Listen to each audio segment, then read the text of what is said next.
咁如果警察捉得你咧，OK， 好大機會件事係發生過嘅，啱唔啱啊？即係假如有呢件事，又咪貪得閒得滯咩？即係你樣衰咁樣，應該都唔會嘅，大部分情況都唔會。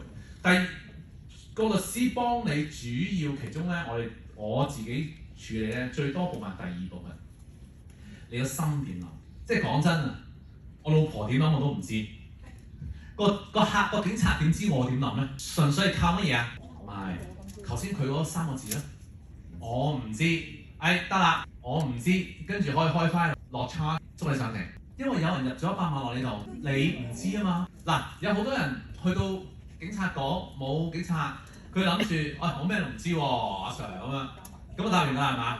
諗住走得冇事啦。佢而家俾你走，但係會點啊？攞晒旅遊證件啦，唔俾你出境啊，跟住就捉翻去，而家我要捉你洗錢罪，因為你嗰陣時咧咩都冇答我，淨係答我唔知。